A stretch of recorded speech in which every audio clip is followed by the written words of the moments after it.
My name is David Richardson. I'm going to introduce myself to you later on at the end of this presentation. I'm going to introduce myself, and before then, however, you perhaps will have already known who I am. You may not have seen my picture. I'm going to show you my picture at the conclusion of this. On the screen, you'll see some information, and I'm going to talk about this before I go forth about the entire picture.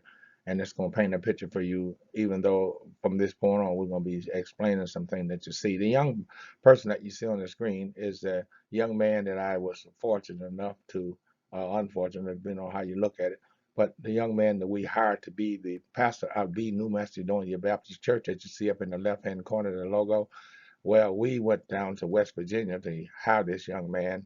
He was a young man, and well, he is a young man me now, but he was much younger then, about 14 to 15 years ago. We went down to West Virginia, excuse me, down to West Virginia to get to get him to hire him for the church. I was one of the last votes, the one that voted for him to be there. But long story short, we now are making this presentation to give you an indication of what we're dealing with.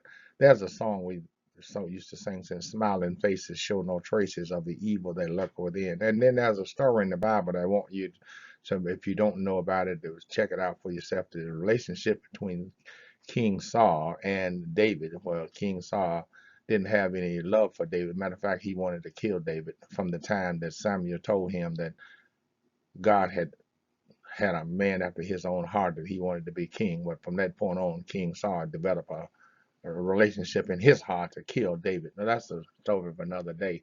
On the top of the screen, this is the church logo, and I mean the church website, the information that we're taking off just to show you what this is all about. At the top of the screen in red, can you see I see you, and can you see I see you too, and can you see I see you three? Well, those are Bible lessons. I hope for you to get that so you can get an idea of what I've been doing for the past 20, 30 years and teaching the Bible. And I am a Bible teacher, and you will see when you go forth. I taught the Bible on the radio a long time, and this young person that you see on the screen was one of the people that I was trying to teach the Bible to. But we go on with this now. The New Macedonia Baptist Church is now in two locations, and that created a problem. It's probably the reason why we're going to be making this presentation. But yet and still, I'm not going to get into details about that. I'm just going to go on and show you what I'm talking about with this presentation. Again, I'm going to perhaps show you this again, but smiling faces, as they say, show no traces of the evil that lurk within. And can you see I see you is a question that hopefully that you would answer, knowing that Jesus Christ is asking a question. Can you see I see you too? To regardless of whoever you are, if you can see one person, he'll see two, and if you see two, he'll see three. If you go on with the number, it's an endless number. But all the information that you see, can you see I see you, can you see I see you two, and can you see I see you three, are information that I've taken from the Bible in order to try to express some of the things that Jesus Christ wanted us as a human being to do, and to walk according to his will to do that. On the screen also, now I'm showing you the whole problem with this in this presentation. If there's a problem. Okay, these are two barring notices, two copies of two barring notices. And a barring notice is something that's issued by the District of Columbia in Washington, D.C. I've checked other states, and I don't see any terms of this term barring notice. So what a barring notice is a barring individual from a building. And this young man that you just saw, he went out and took in some point his hand, he and a couple of police officers, where one police officer conspired together to issue a bar notice. And the bar notice, as you see, is dated on January 6th of 2019. Today's date is January the 4th, and just a couple more days will be January 6th. But almost a year ago, I was issued this bar notice. Yep. You see my name at the top. Well, you see a name. It's not my name because it's got the name of David E. Richardson, and I don't have a middle initial. So that's one of the mistakes that was made with presenting this fabricated notice. But yet and still, it does have David, and it was handed to me by a police officer. And we're going to talk about that in just a minute. On the morning of January the 6th of 2019, I was leaving church. Uh, I wasn't able to go to Sunday school, but I was leaving church, and I was accosted by a police officer, Officer Hall, and he's informed me that the pastor had notified him that I was not to come back on the church grounds at no point in time, and I was being barred from that building. So I had no idea what he's talking about. So I just noticed I had just left out of the sanctuary of the church and talking with and seeing the pastor face to face, and he didn't say anything about me being barred from the building. So I told the police officer I had no idea what he's talking about. I had intentions of coming back to at 6 o'clock, and I would see him at 6 o'clock because the church was having their communion services at 6 o'clock. So I was going to come back to communion service and not see him. So he said okay. And so on my way back to church at 6 o'clock, I was handed the bar notice that you see on the left side with signature of Pastor Walker's signature on the bar notice. There's only his signature on the bar notice. And following after that day, I was not able to continue to go into the church to take the communion services that I had been taking since well, over 38 years. I had been at the member of the New Macedonia Baptist Church for over 38 years, and one of the persons who hired the pastor that was barring me from the building that I had been a past member for 38 years. I couldn't understand why I was getting that, so I did show back up later on that evening at 6 o'clock to attend the service, and I was handed the bar notice by three uh, members of the church, which was the chairman of the deacon board, and two other deacons in training at the church, and both of those deacons were federal police officers. I'll get into that later. But I was given that, and I was told by those three members and police officers, two of them, and well, three of them, because one of the DC police officer he was standing at me at the same time. So it was three of them there giving me this bar notice.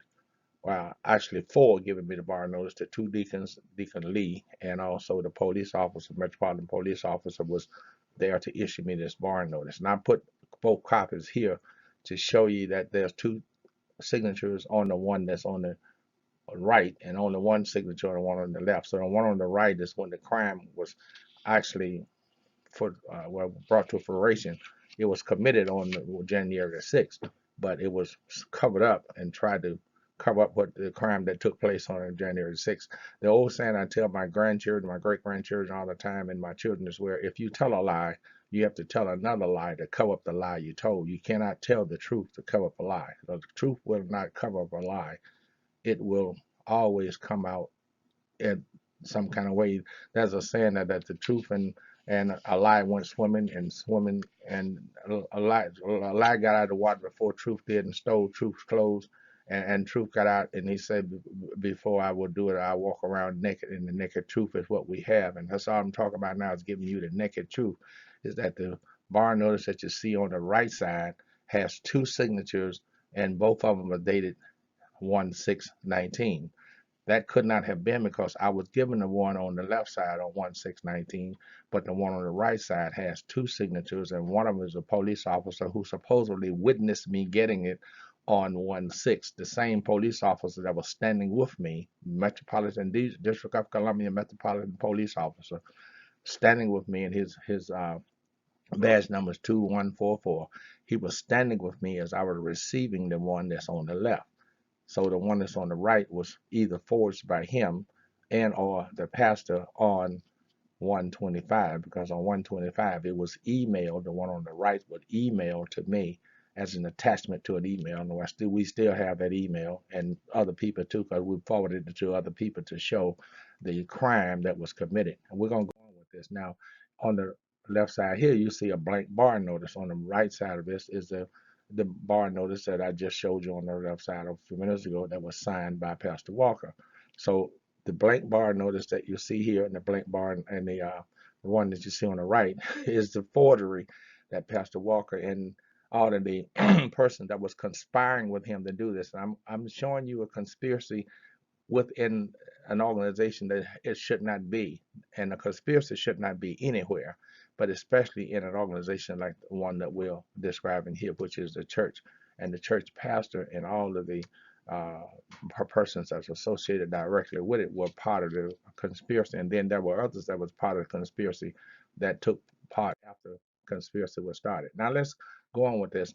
On January 17th, I received this notice, and I'm skipping some information. This is an email that I received from the District of Columbia Metropolitan Police Department informing me of the evening that took place, the thing that took place with the bar notice. It's an email to me on January 17th, and it was from the District of Columbia Metropolitan Police Department from Officer Hawkins, and you see her name at the top, informing me that their organization, which was the District of Columbia Metropolitan Police Department, and the police officer did not take part in what I just showed you. I showed you his signature on it, and I do know that he took part in issuing me the barring notice because I was standing right beside of him, and there are witnesses that can convey that because there were members of the church going in as we were standing there, and I was receiving the barring notice. So it wasn't just those four giving me the bar notice. There were other people walking past on their way into the communion services who witnessed me standing talking to these four people, and one of them was a police officer dressed in uniform, which was, and his badge number was 2144. So we know that's to be true. Now, the bar notice is served on Mr. Richardson. That's what the email got from Officer Hawkins was informing me, and you can see I put it in yellow to show you what Officer Hawkins is telling me, which was not true. That and I highlighted it in yellow that the bar notice was issued to Mr. Richardson and signed by Reverend Walker. Metropolitan Police Officer Hall did not sign, which he did not know when it was issued to me, as witness, and had no involvement in the issuance of an attached barring notice. The Metropolitan Hall was present to keep the peace. Now, why would Metropolitan Hall come to issue me a barring notice and to keep the peace? There was nothing unpeaceful about the whole process. I was on my way in the door, going up the door to go into communion, and I was accosted by three deacons. Well, at that time, Officer Hall escorted me across from the street from the location of the property on the grounds of the building where the New Macedonia Baptist Church is located. So Officer Hall did take part in issuing the notice. He's the person, that officer, that I was following his instructions to go across the street where the church was located to for him and the conspired ones to issue me the barring notice. And then Officer Hawkins had no way of knowing what took place and did not take my witness for what happened. I told her exactly what happened, and she's then issued me this email on January 17th, as we can see. So we're going on with that to show you now how the conspiracy took place from that point on. There were four persons involved, but yet I didn't realize what was happening, but there was quite a few people involved in this conspiracy from both the Metropolitan Police Department as well as from the church. So what I'm recommending that what you're about to see is there was a conspiracy between the God's house and the law. It's no way to look at it because the law is what escorted me across the street to God's house for me to receive a barring notice that was issued to me from going into God's house to take communion services. And we are really wrestling with this now because I'm at the point now where where the punity is damages are really costing me because my children and my great grandchildren cannot go back into this place where I was have for 38 years to be baptized, for an example. I have grandchildren and great grandchildren that should be baptized in the same place that I was, that their fathers was baptized. I was baptized in a young person back in Arkansas before I came to Washington, D.C. in 1967. But since coming to Washington, D.C. and bringing five boys with me, there were five boys, and now have been baptized in Washington, D.C. in the church. And now I'm having grandchildren that could be baptized at the same place their fathers and uncles was baptized, but they can't be now because I'm barred from the facility. If you can hear the punity that I'm trying to cry out and let you hear. But now we go on with this. This is again the smiling faces that show no traces of the evil that lurks within. This barring notice was issued on January the 6th of 2019 and then reissued on with only one signature on it when it was initially issued, but then on January the 25th it was emailed to me with two signatures on it, and I don't really understand how one could not see the conspiracy in this process. And then I'm going to explain to you that the chief of police of the Metropolitan Police Department refused to even speak with me about this matter, and he and his lieutenant, Officer Hawkins, uh, covered up what their officer had done. It's just plain and simple, and I want you to see it in black and white so that you will be a witness as well as understand what's going on. Now, here's a letter on March the 22nd that I sent to Deacon Lee, explaining what I felt was a conspiracy between himself and the two federal police officers. Notice I haven't called their name yet.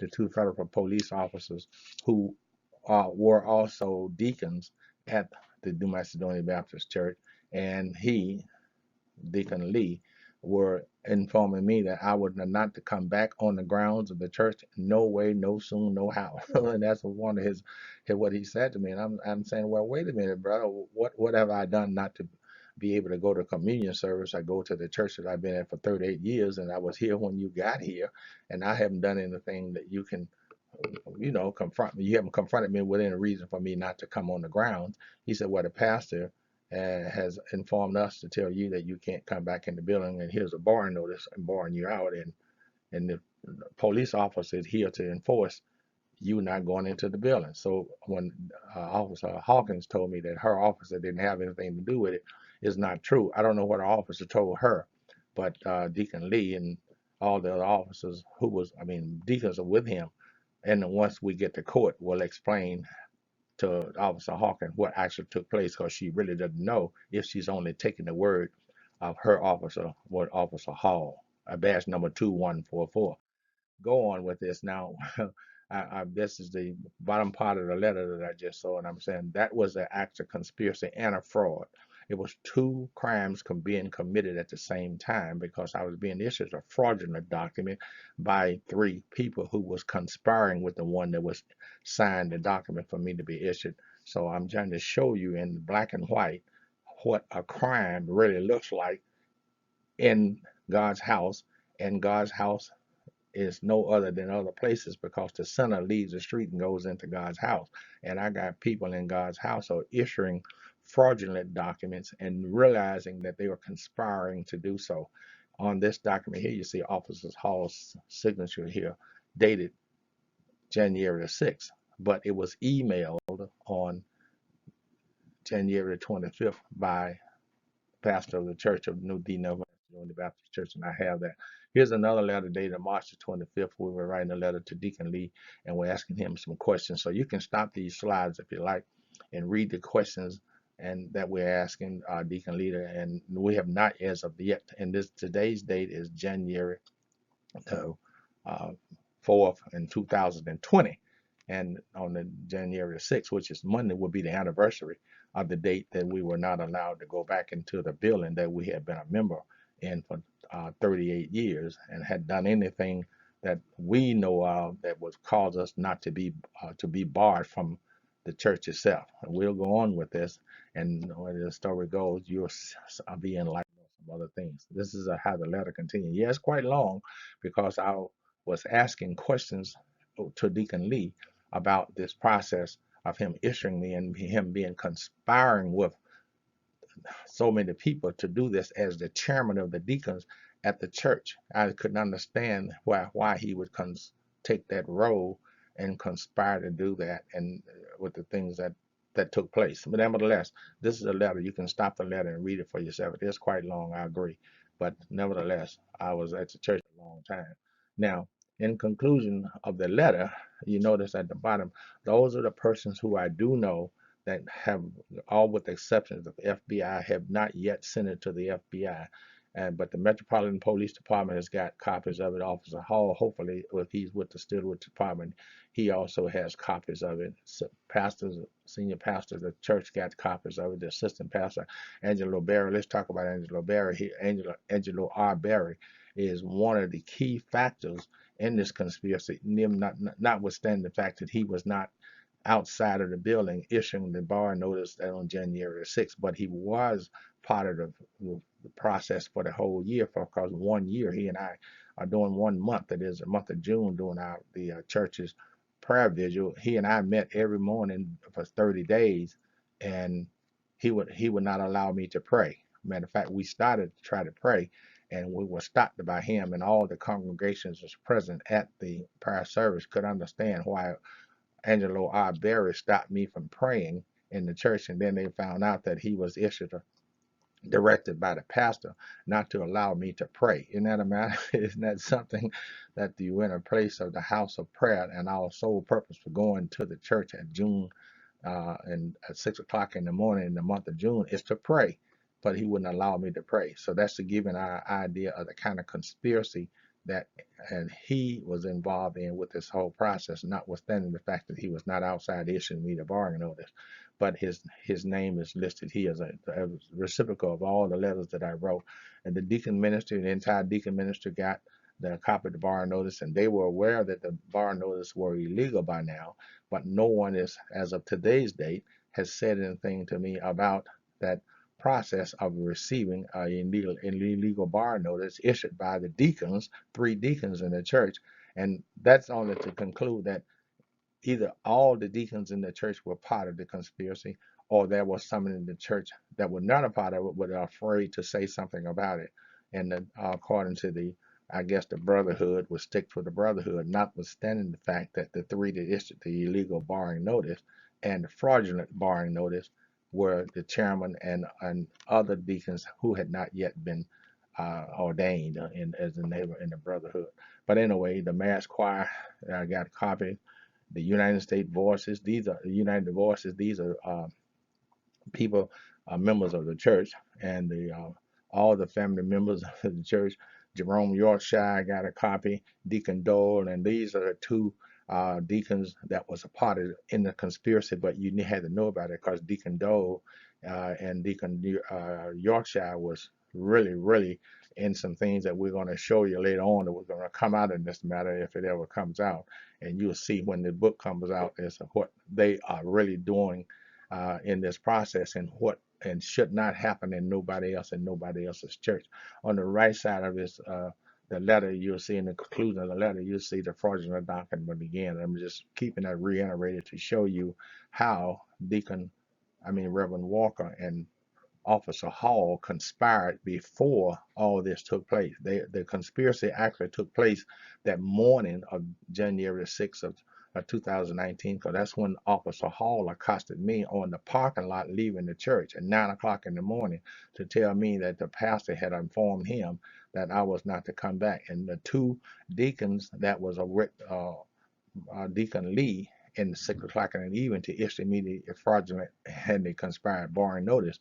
Those 2 deacons were police officers, as I said, federal police officers, and they were actually running around the church. As I noticed when I left the church at 9 o'clock, I saw one on the inside as I was going out of the back door of the church. And then when I got to the back door, he had ran around from the front door to the back door because I saw him in the front of the church when I was going out on my way to the back. But I was talking to someone inside of the church before I made it to the back door. And I found him at the back door waiting for me when I got out with the police officer. And then now Officer Hall with him and the other police officer, Officer Hall escorted me down to my car to tell me that the pastor had asked me not to come back to the building. And that's before that issued me the conspired barring notice at 6 o'clock in the evening. That was at 9 o'clock in the morning that I spoke with Officer Hall.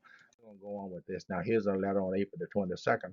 Now, again, this is addressed to Deacon Lee, and which is another copy of the same, basically the same letter asking the questions over and over again. But Deacon Lee, as of today's date, has not responded.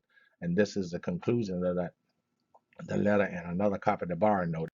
And here on April the 30th, I sent another letter to Sister White, and Sister White, notice that her name is Jetta White at the top, Jetta White, and also to the chairman of the deacon ministry and to the church deacon ministry. So all 3 organizations within the church receive a copy of this letter. And as of today's date, January the 4th of 2020, I have not gotten a response from any of the persons. I did speak with White on the phone, Jetta White on the phone, referencing her not giving me a copy of the church minutes to see, because on January the 25th, the church meeting, what I was writing to the pastor about, before he issued me the fraudulent barring notice by email on January the 25th, I had been asking him about attending the church meeting so I could find out from the church body as to how they felt about me being issued a barring notice and not being able to come back into the building.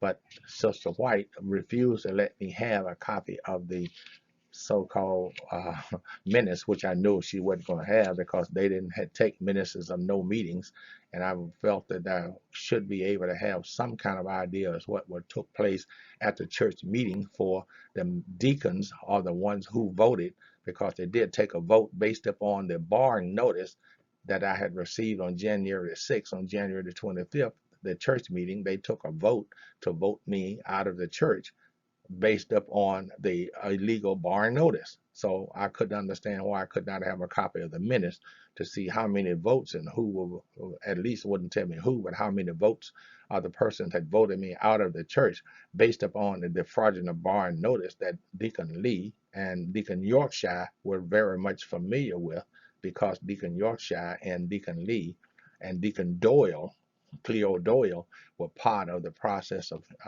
making up the deacon ministry, because they are the chairman and their co-chairman and another co-chairman. So it's three deacons that always know what's going on: Dole, Yorkshire, and Lee. And Ajetta White was a church clerk, so I felt that the church clerk should be able to provide me with a copy of the church minutes. But as of today's date, I said I have not gotten a copy. And you notice on the bottom of the signature, CC'd a copy of the bar notice to the police chief, to Officer Hawkins, one of his persons, and also to the clerk of the United States District Court. I did also send her a copy. Pastor Walker got a copy, and see the clerk. I don't know the clerk of the man or woman, but I sent the clerk of the United States District Court a copy, because I do plan on taking this to court when I get there. It won't be no surprise when I get there. And also, each member of the church, I see this is a copy of each member of the church, even though as of today's date, I have not physically written a letter to the members of the churches, only to the founder, leaders of the church. But nevertheless, this is something that we are going to work on, because if you notice on the barring notice, and you can go back and look at that, it's a 5-year barring notice. So what it's saying is barring me from the building for 5 years. And at the same time, they took a vote to vote me out of the ministry for, I guess, for 5 years or a lifetime. I have no idea, because I have not been able to get any information from anybody about the vote that was taken on January 25th at the church meeting. Am I voted out for 5 years based upon the bar notice, or am I voted out permanently based upon the bar notice? And that's having a tremendous effect upon my family, especially my younger great children and my younger grandchildren and my younger great grandchildren. It's having an effect upon them, because they are not able for me to take them to the churches I was a member for 38 years to be baptized. You got to understand that if you have been baptized, and you should understand it if you have not been baptized, because you have a right to be, is in this place we call United States of America, and don't have a right to bar one from a church. If that's be the case, then there should be a lot of people, including the pastors, that should not be in the church. Now, here's a letter on May the 11th that was sent to the Constitution and the Bylaws Committee referencing the bar notice. And you notice all the deacons are listed, their names. Each one of them got a copy of this letter. And as of today's date, neither one of those deacons has responded to me about this conspired illegal issue, that bar notice. And I have an idea that it won't, because each one of these deacons was asked these questions that you see, and there's quite a few questions, 12 that you see here, and I'm pointing out what the lieutenant of the police department, Lieutenant Hawkins of the police department, is letting the everybody know, according to what she's saying, is that Officer Hall did not take part in this, which is not true. That's why we are going on with this matter, understanding what we know that took place, and for Deacon Lee and all the other deacons whose names you see listed here, part of the conspiracy. If not, then they should at least have the withal as a deacon to respond in a manner to show that they did not take part in this process. But I can assure you that Deacon Yorkshire and Deacon Doyle and Deacon Lee were directly involved in this process of issuing this barring notice, and it's just no ways about it. But these are the persons that you see the Constitution Committee said at the top. These persons that you see listed here are also members of the Constitution and Bylaws Committee, so they were very much familiar with the process of issuing this barring, so-called barring notice, or at least they should be have some knowledge of it. But neither one of them have responded to me and give me any kind of question. Now, this is the end of that letter that was sent to each one of the members of the Constitution Committee. I sent it to the police chief again. I had also sent letters to the police chief that I did not put in this process here, only those letters that I sent to the church I'm giving you here. But I've also written many letters to the police chief and called the police chief, and the police chief has informed me that he has no means of writing me or talking with me about this matter, even though his police officer is a part of the conspiracy. And I'm going to show that and go on. Now, I sent it also to Officer Hall. I sent him a copy of the same letter that you see here. And the subpoena system at the court, I have that going to the United States District Courts because I'm going to subpoena all these persons. Walker, the pastor, he got a copy. The deacon's ministry, all members of the deacon ministry got a copy of it. The joint members board got a copy of it. And the membership of all campuses, both the two campuses that the church can, I'm going to recommend that they all have copies as well. And I have footnotes here that show you what's going on. Now, the information on the right is the June Jubilee I was telling you about. And the June Jubilee started on June the 5th. And the Jubilee goes for the whole month of June.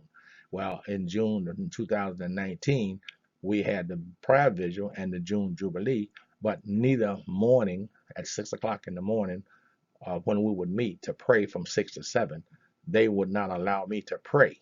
And when I did try to pray, I was stopped from praying by one of the, well, I just told you his name.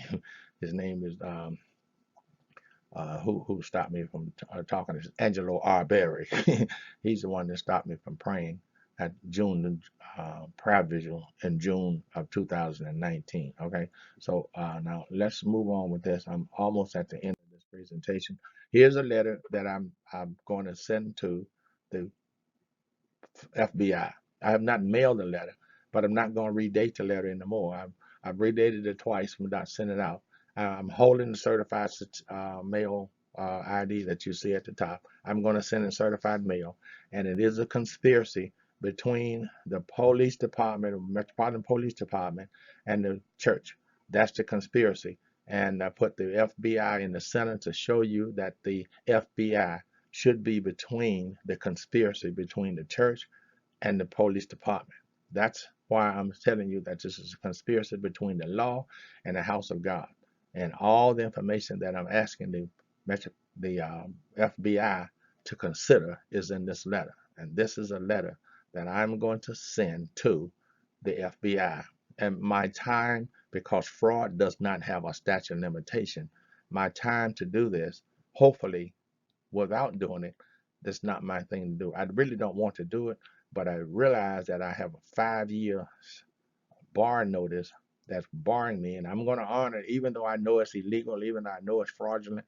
I'm going to honor the fraud until the FBI, the court system, show me or show these persons what they're doing is illegal and the punity that they're creating as a result of what they're doing. A crime is being committed as I speak with you because the barring notice is fraudulently issued and it's worthless, but yet and still it's being enforced by me because of the righteousness that's involved. To be right is to be right. And if I would go in and knowing that the barring notice is from the Metropolitan Police Department, I would be violating their law.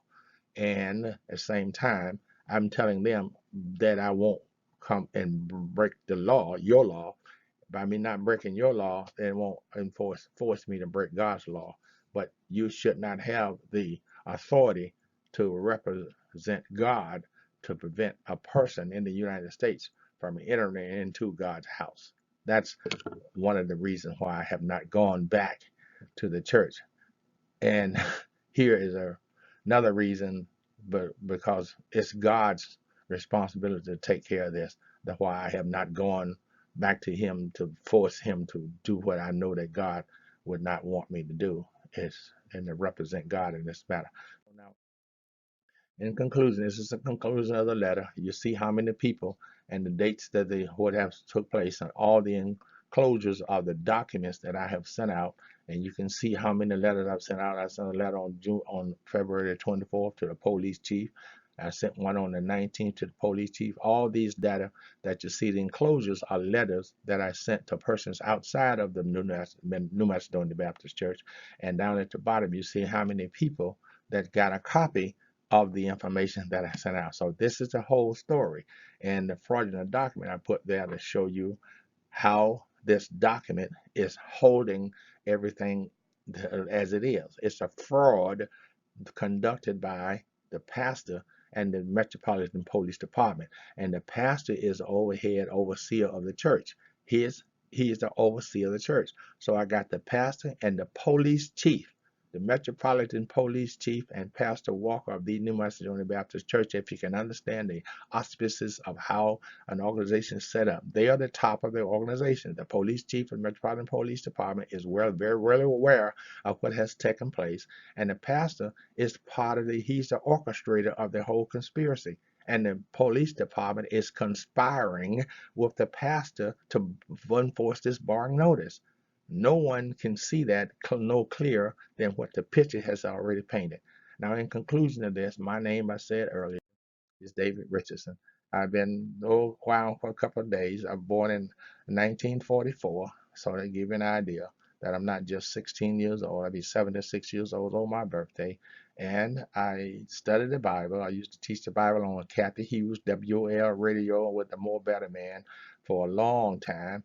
I would go to teach the Bible at 2 o'clock in the morning along with myself and another brother, and one of the brothers, I won't call one's name, but one of them is a deacon at the church. Deacon Eric Dorsey is a deacon at the New Methodist Baptist Church in charge of the he's a position at the church, and he's one of the parts of this conspiracy because his vote was based upon the conspiracy, and his position is not inquiring, not in line with his vote. His vote is to vote a member out of the church, but at the same time, he's being paid as a deacon, paid by the church to oust members out. So his position is really raggedy.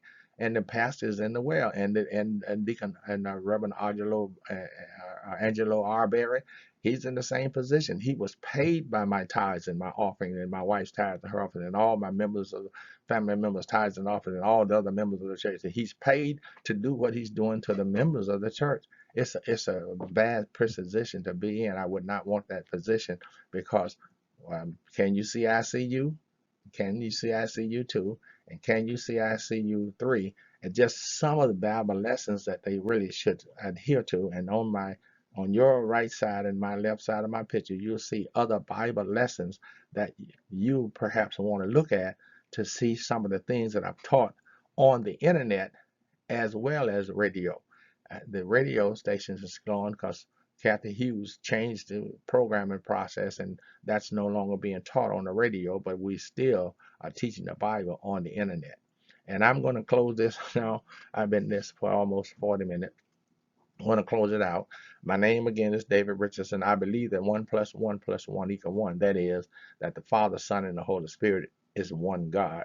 And I'm showing you my picture in the demonstration mode to show you that I'm just one man, David Richardson, but you see my picture 3 times. And that's to let you see that God is just one God. The Father, Son, and Holy Spirit is God Almighty, if you can understand that. And I ask you in this picture to always try to live your life, to think outside of the box, and don't let someone else influence you by what they do or say to you. Don't worry about it. God's got it. All things in the world is under God's command.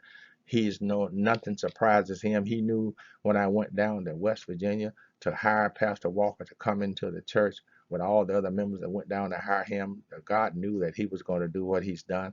And Pastor Walls, before he died, called a meeting at 2 o'clock in the morning to not let this young person come into the church after realizing what kind of spirit that he had. He didn't want him there, but that's didn't take place because Pastor Walls died before he could get Pastor Walker out of New Macedonia Baptist Church. Breath of the living soul is all we are. God breathed into the breast nostrils of the clay, and the clay became a living soul, and that's all we are a living soul. And our bodies are going to die, and our soul is going to go to its resting place. And according to the book of Ezekiel, it's going to be in this resting place. And we hope not to be in the laying in our bed in the sides of the pit. You can see that in the book of Ezekiel. But the soul does not die, only does the body, and the soul lives. And within your soul are the seven spirits of God. Your soul houses the seven spirits of God. And if you adhere, and I didn't know this all my life, but if I had adhered to the seven spirits of God that's in my soul, I would have been a different person. And I pray in Jesus' name for you to understand and get an understanding of the seven spirits of God that's housed in your soul, so that you won't issue a barring notice, barring persons from the church. And if it bar me from the church, because I have 5 sons, you are barring all 5 sons and all of their sons and daughters from the same church. It's amazing how one can do that and still stand up and confess God. But then there are people who will kill people today and go to church tomorrow. And that's the kind of mentality that we have in this presentation with the leader of this organization. And organizations, I say, because one of them, the police chief, has vowed not to even speak for me about it, knowing the truth about it. It's amazing what it is. But it is what it is. I want to thank you for watching this. Make sure you visit some of the Bible lessons that we see, especially come to this Bible class on the right side on the view, on the left side of my picture. Make sure these are Bible classes that I have on the internet.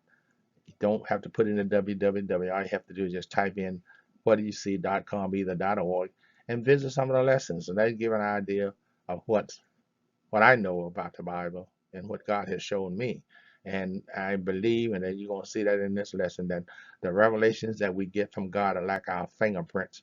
There are no 2 of us that's got the same fingerprint, and there are no 2 of us that's going to get an identical revelation from God, regardless of how often we go to church and listen at the pastor preach. If we read the same scripture that the pastor and all the other teachers in the church, like or outside the church, if they read the scripture to you, you're going to get a different revelation than what that other person would get. That's going to not be identical. It may be somewhat similar, but it won't be identical. And I believe that God is in charge of what's happening with this process. I don't know what it is that he's correcting me about, but I do know that the ones that conspired, the police officers and the deacons and other members of the church who took votes on things that they didn't know what they were voting about, they too are going to have to stand before the throne one day and give recognition to what they've done. I just believe that. Thank you for watching this. Again, this is David Richardson. Be blessed. I love you, and God bless you.